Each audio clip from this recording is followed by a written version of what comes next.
ever ask yourself whenever you see something that feels, why is this here but not the actual thing?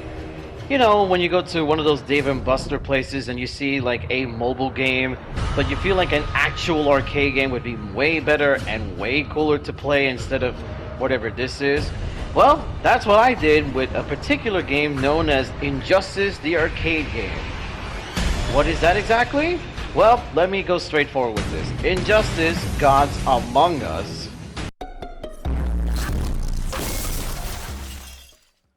Right, sorry about that.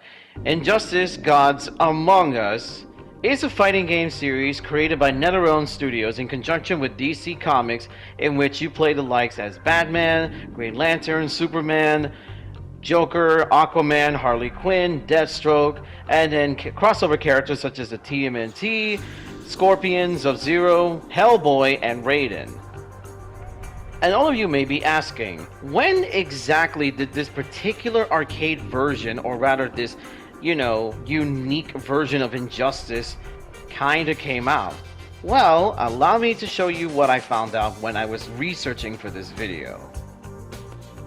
To better understand what exactly it is we're talking about with the arcade game, let's take a look at the release dates for everything related with the first Injustice. In April 3rd of 2013, released in the iOS, you can play the mobile version of Injustice. Meanwhile, Android users had to wait until November 21st of the same year.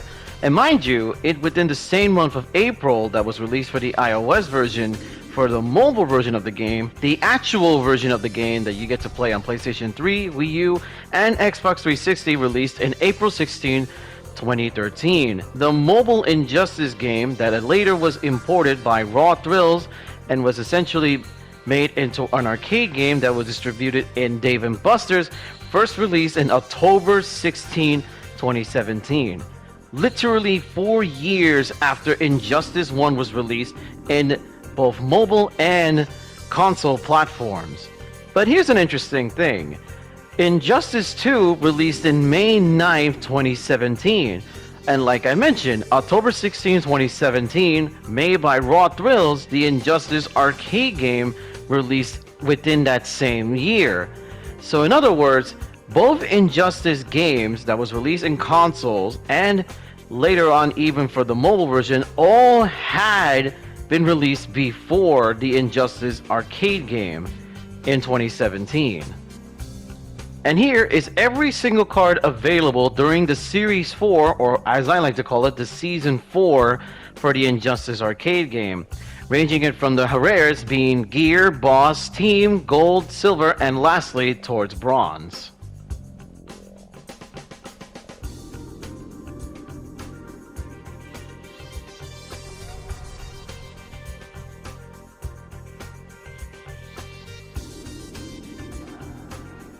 Based on a lot of findings and research and statistics that I had to look all over the internet, here was something that I was able to find with the estimated pull loss that you can get through this arcade machine.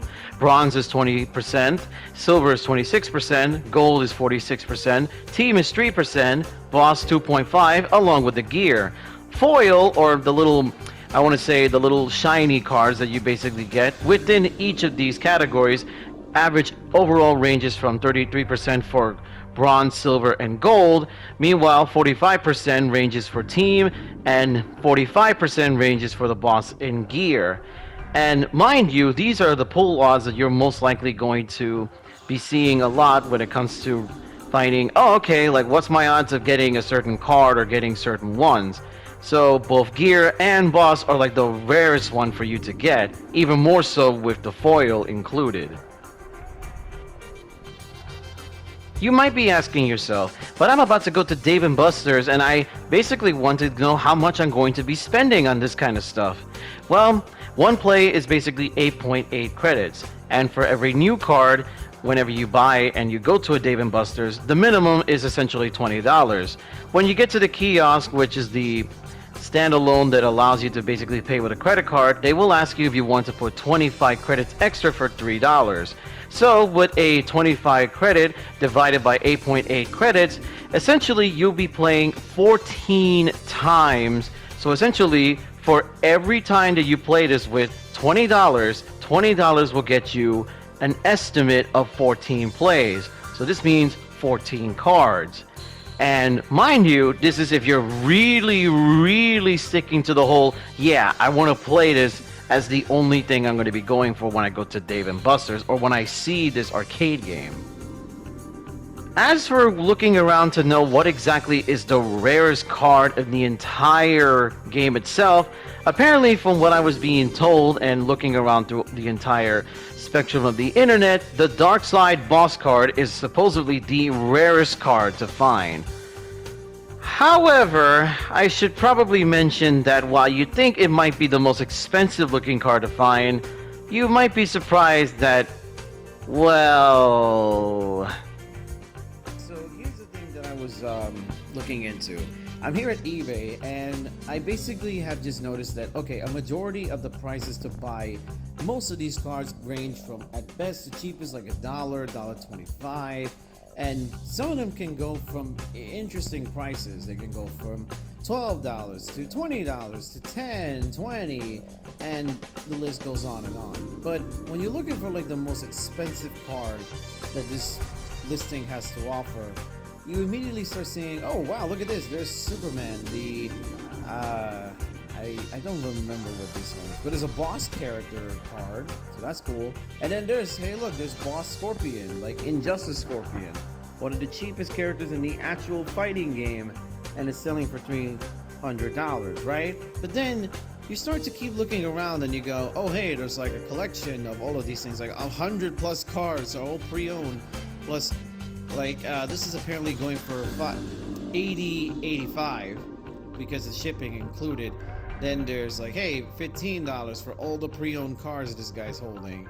And then there's like a lot, like look at this, like the Flash is like $2.11 and the foil card for Green Arrow is like $3. So it depends on what you're really looking for too. And mind you, some of these cards are pretty rare to like get, but they're selling at a very cheap price. And then there's like, you know, all 10 boss cards, like, okay, yeah, this is for $60, but I get it, at least there's some sort of thing with it. But look at this one, there's Bane from Arkham Origins, there's Lobo, and then look at this one, and it's the same thing, the Boss Scorpion is selling for $25.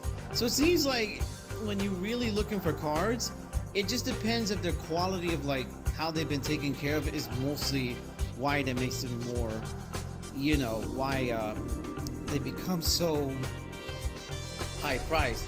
And this one, mind you, is, like I said before, one of the rarest cards to get, and this dude is selling it at $1.25 to $6, and it says arcade basis foils, boss, you pick.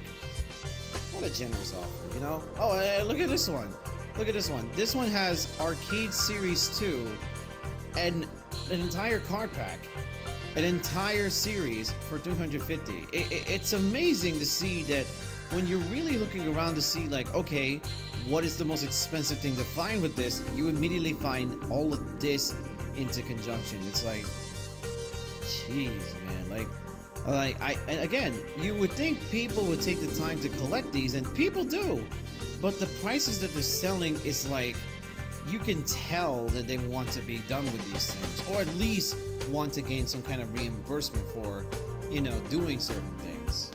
So, yeah.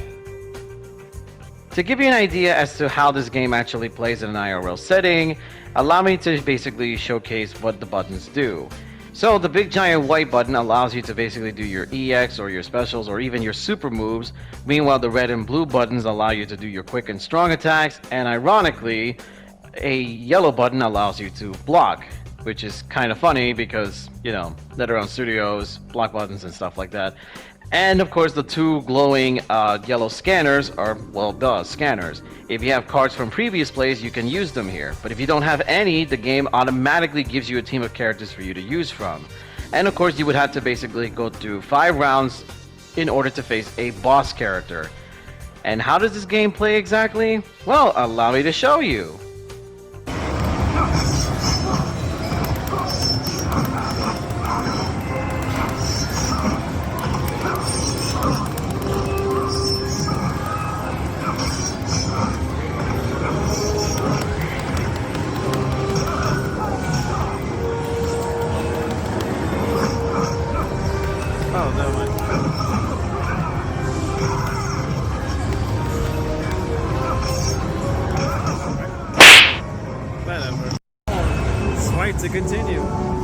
and my car just fell out.